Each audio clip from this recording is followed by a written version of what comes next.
Kundara police കസ്റ്റഡിയിലെടുത്ത വിട്ടയച്ച യുവാവ് ചികിത്സയിലിരിക്കെ മരിച്ച സംഭവത്തിൽ പോലീസിന്റെ വാദം പൊളിയുന്നു. സിയാദിനെ മർദ്ദിച്ചില്ലെന്ന പോലീസ് വാദം കളവ്. സിയാദിനെ മർദ്ദിച്ചെന്ന് ആരോപിച്ച പരാതിക്കാരി മർദ്ദിക്കുന്നത് നേരിൽ കണ്ടെന്നും പെൺകുട്ടി. അതേസമയം സംഭവത്തിൽ ആഭ്യന്തരമന്ത്രി DGPയോട് റിപ്പോർട്ട് തേടി. പോലീസ് ജീപ്പിനകത്ത് വെച്ച് സിയാനെ അടിച്ചിട്ടുണ്ടായിരുന്നു. സിയാനോട് ചോദിച്ചു, കൊച്ചിനെ ഇത് കണ്ടിട്ടുണ്ടോ? അപ്പം സിയാദ് പറഞ്ഞു, ഇല്ല, ഞാൻ ഇങ്ങനെ കൊച്ചിനെ തപ്പി ഇത്രയും നേരം ഞാൻ കൊച്ചിനെ തപ്പി നടന്നതാണ്, എനിക്ക് വയ്യാതായതിനു ശേഷം ഗുളിക അയച്ചിട്ട് വന്ന് കിടന്നയാ എന്നൊക്കെ പറഞ്ഞു. അപ്പം നീ കൊച്ചിനെ സ്കൂളിൽ പോലും വിടാതെ ഈ കൂട്ടുകാരെ പോലെ ഇങ്ങനെ തോളത്ത് കേട്ടിട്ട് കൊച്ചിനെ എപ്പോഴും വിളിച്ചുകൊണ്ട് പോകുന്നത് എന്തിനാ എന്നുള്ള കാര്യങ്ങളൊക്കെ തിരക്കി. അപ്പം എന്തോ ഒന്ന് സിയാനോട് സാറ് ചോദിച്ചപ്പം എന്തോ കാര്യം പറഞ്ഞപ്പോൾ അടിച്ച് വണ്ടിക്കകത്തിട്ട് അടിച്ചപ്പോൾ സിയാദ് പറഞ്ഞ അടി സാറ് ശ്രീജി സാറ് അനിയൻ്റെ കാര്യം ചോദിച്ചിട്ടുണ്ട്, അവൻ എവിടെ, കൊച്ചെവിടെ എന്നൊക്കെ ചോദിച്ചുകൊണ്ടാണ് അടിക്കുന്നത്. ഞാൻ വണ്ടിയിലുണ്ടായിരുന്നു, വീട് അറിയത്തില്ലായിരുന്നു. അപ്പോൾ വീട് കാണിക്കാൻ വേണ്ടി എന്നെ കൊണ്ടുവന്നതാണ്.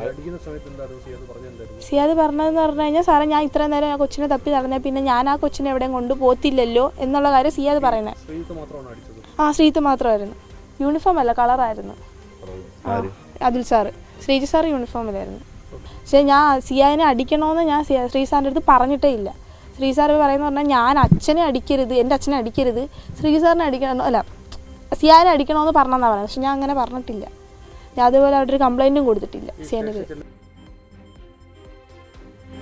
വിവരങ്ങളുമായി രാജ്കുമാർ കൂടി ചേരുന്നുണ്ട്. രാജ്കുമാർ, പോലീസ് പറയുന്നത് കളവാണ്, പോലീസിന്റെ വാദം പൊളിയുകയാണ്. പരാതിക്കാരി തന്നെ പറയുകയാണ് സിയാദിനെ ജീപ്പിൽ വെച്ച് മർദ്ദിച്ചു, നേരിൽ കണ്ടു, മർദ്ദിക്കുന്നതടക്കം തെളിവ് കൂടുതൽ ശക്തമാവുകയാണ് പോലീസിനെതിരെ അടക്കം. പോലീസിന്റെ വാദം പൊളിയുന്നൊരു സാഹചര്യമാണ്. എന്തൊക്കെയാണ് വിവരങ്ങൾ? ഈ പറയുന്ന പെൺകുട്ടിയുടെ സഹോദരനെ കാണാനില്ലെന്ന് മുത്തശ്ശി നൽകിയ പരാതിയിലാണ് ഈ പോലീസിന്റെ ഈ അതിക്രമം. ഈ രാത്രി 12 മണിക്ക് ഈ പെൺകുട്ടിയെ കൂടി കൂട്ടിക്കൊണ്ടുവന്ന് ഈ വീട് കാണിച്ചു തരാൻ പോലീസ് ആവശ്യപ്പെടുന്നു.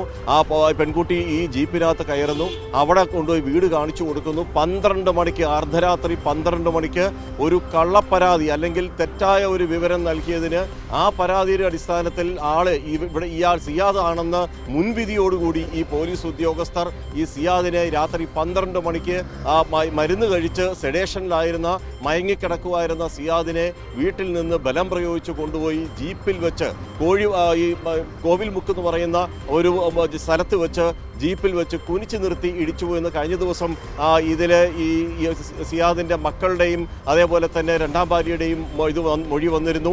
എന്നാൽ അത് മുഴുവനും തള്ളിക്കൊണ്ട് അങ്ങനെ ഒരു സംഭവം തങ്ങൾ ചെയ്തിട്ടില്ല, പോലീസ് ഒരു സ്ഥലത്ത് വെച്ചും മർദ്ദിച്ചിട്ടില്ല എന്നുള്ള വാദമായിരുന്നു ഇന്ന് DYFIക്കാരോടും CPMന്റെ നേതാക്കളോടും അതേപോലെ വിളിച്ച മന്ത്രിമാരോടും ഒക്കെ ഈ കുണ്ടറ പോലീസും അതുപോലെ കൊട്ടാരക്കര റൂറൽ SP ഉൾപ്പെടെയുള്ളവർ വാദിച്ചുകൊണ്ടേയിരുന്നത്. പക്ഷേ അതെല്ലാം തെറ്റാണെന്നും പോലീസ് കളവാണ് പറയുന്നതെന്ന്, ഇതിൽ കൂടുതൽ എന്താണ് വേണ്ടുന്നത്? ഒരു ദൃക്സാക്ഷി ജീപ്പിനകത്തുണ്ടായിരുന്ന ഈ സിയാദിനെ അതിക്രൂരമായി മരണത്തിന് കാരണമായ ആ ഒരു മർദ്ദനം, ആ അതിക്രൂരമായ ആ മർദ്ദനം അഴിച്ചുവിട്ടപ്പോൾ അതിനെല്ലാം ദൃക്സാക്ഷിയായി മൂകസാക്ഷിയായി അതേ ജീപ്പിലുണ്ടായിരുന്ന പെൺകുട്ടിയുടെ ഈ ഒരു മൊഴി മാത്രം മതി പോലീസ് കളവാണ് പറയുന്നതെന്ന് ആർക്കും മനസ്സിലാകാൻ. ഒരു സാക്ഷ്യമൊഴിക്കപ്പുറം മറ്റൊന്നും പറയാനില്ല. 16 വയസ്സ് മാത്രം പ്രായമുള്ള ഒരു പെൺകുട്ടിയാണ് ഈ പറയുന്നതൊക്കെയും. ഇതുപോലെ നിരവധി കാര്യങ്ങൾ ആ പെൺകുട്ടി വെളിപ്പെടുത്തിയിട്ടുണ്ട്. ഇതിൽ യൂണിഫോമിൽ അല്ലായിരുന്നു SI അതുൽ ഇവിടെ ഡ്യൂട്ടിയിൽ പോലും ഇല്ലാത്ത ഉദ്യോഗസ്ഥനായിരുന്നു. നൈറ്റ് ഡ്യൂട്ടി ഇല്ലാതിരുന്ന ഉദ്യോഗസ്ഥൻ ഈ പറഞ്ഞ 12 മണിക്ക് ഈ പോലീസ് ജീപ്പിനകത്ത് ഇവർക്കൊപ്പം വരുന്നു, കളർ ഡ്രസ്സിൽ, സിവിൽ ഡ്രസ്സിൽ വരുന്നു. ഈ അതേസമയം ശ്രീജിത്ത് യൂണിഫോമിലുമായിരുന്നു, വണ്ടിക്കകത്തുണ്ടായിരുന്ന പിന്നെ ജീപ്പിന്റെ ഡ്രൈവർ മാത്രം.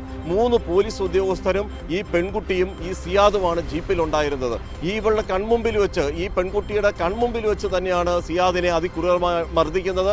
ആ സമയത്ത് സിയാദ് നിലവിളിക്കുന്നുണ്ടായിരുന്നു, തന്നെ ഒന്നും ചെയ്യരുതെന്ന് പറഞ്ഞ് നിലവിളിക്കുന്നുണ്ടായിരുന്നു, താൻ ഒരു തെറ്റും ചെയ്തിട്ടില്ലെന്ന് നിലവിളിക്കുന്നുണ്ടായിരുന്നു. പക്ഷെ കേൾക്കാൻ ഈ ശ്രീജിത്തോ അല്ലെങ്കിൽ അതിനെ തടയിടാൻ അതുലോ തയ്യാറായില്ല. മുമ്പും ഈ അതിനെതിരെ ഇതുപോലുള്ള ക്രൂരകൃത്യങ്ങൾക്ക് വേറെ പല കാര്യങ്ങൾ ചെയ്തതിൻ്റെ പേരിൽ അവിടെ അതേ മണ്ഡലത്തിൽ MLA ആയിരിക്കുന്ന ഈ PC വിശ്വനാഥ് തന്നെ അവിടെ ഈ പ്രതിഷേധ മാർച്ച് നടത്തിയെന്ന് അദ്ദേഹം വെളിപ്പെടുത്തിയിരുന്നു. അതേപോലെ മുൻ ധനമന്ത്രി KN ബാലഗോപാൽ അദ്ദേഹം ഇക്കാര്യം പറഞ്ഞിരുന്നു ഈ ഉദ്യോഗസ്ഥനെ കുറിച്ച്. ശ്രീജിത്തിനെതിരെയും വേറെയും പല പരാതികൾ നിലനിൽക്കുന്നുണ്ട്. ഹാബിറ്റൽ ഈ ഒരു ക്രിമിനൽ സ്വഭാവമുള്ളവർ എന്നാണ് KN ബാലഗോപാൽ ഇയാളെ വിശേഷിപ്പിച്ചത്.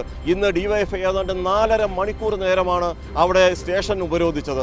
റൂറൽ SP വന്ന് അപ്പോഴും ഇവരോടൊക്കെ വിശദീകരിക്കുന്നത് മർദ്ദനം എന്നൊന്നില്ല, ഇത് അവരുടെ ക്രിയേഷനാണ്, അത് കള്ളം പറയുന്നതാണ്, അങ്ങനെയൊന്നും നടന്നിട്ടില്ല, നിങ്ങൾ ഇവിടുത്തെ CCTV പരിശോധിച്ചുകൊള്ളൂ, പോലീസ് സ്റ്റേഷനിൽ എവിടെയെങ്കിലും അങ്ങനെ ഒരു CCTV ഉണ്ടെങ്കിൽ ഞങ്ങൾ ആ സെക്കൻഡ് നടപടിയെടുക്കാം എന്നൊക്കെയായിരുന്നു റൂറൽ SPയും തള്ളിവിട്ടത്. പക്ഷേ അപ്പോഴും നമ്മൾ തുടക്കം മുതലേ കൈരളി ന്യൂസ് പറയുന്നത് തന്ത്രപരമായ പോലീസിന്റെ ഒരു നീക്കമുണ്ട്.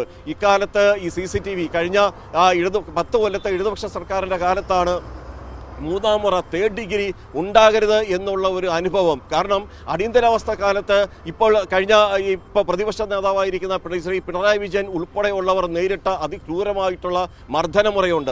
അത് ഇനി ആർക്കും ഉണ്ടാകരുത് എന്ന് കരുതിയിട്ടാണ് അദ്ദേഹം ആഭ്യന്തരമന്ത്രിയായിരുന്ന സമയത്ത് കേരളത്തിലെ മുഴുവനും പോലീസ് സ്റ്റേഷനുകളിൽ CCTV ക്യാമറകൾ വിത്ത് ഓഡിയോ, നല്ല ശക്തമായി പ്രതികരണമുള്ള ഇത് ഓഡിയോ ക്യാപ്ചർ ചെയ്യുന്ന മൈക്ക് ഉൾപ്പെടെയുള്ള CCTVകൾ സ്ഥാപിച്ചത്. അതെല്ലാം അതിൻ്റെ ഭാഗമായിരുന്നു. അതേ ക്യാമറകൾ ഉള്ളതുകൊണ്ട് ഇപ്പോൾ പോലീസ് ഉദ്യോഗസ്ഥർ പലപ്പോഴും ഈ പ്രതികളെന്ന് പറയുന്ന അല്ലെങ്കിൽ സംശയിക്കുന്ന ആളുകളെ കസ്റ്റഡിയിലെടുക്കുന്നവരെ മർദ്ദിക്കുന്നത് ഇതുപോലത്തെ വാഹനങ്ങളിൽ വെച്ച്, ജീപ്പിൽ വെച്ചാണ്. ഇനി ജീപ്പിനകത്തും CCTV ക്യാമറകൾ സ്ഥാപിച്ചാൽ മാത്രമേ ഇതും തടയിടാൻ കഴിയൂ എന്നൊരവസ്ഥയിലേക്ക് ഇപ്പോൾ എത്തിച്ചേർന്നിരിക്കുന്നു.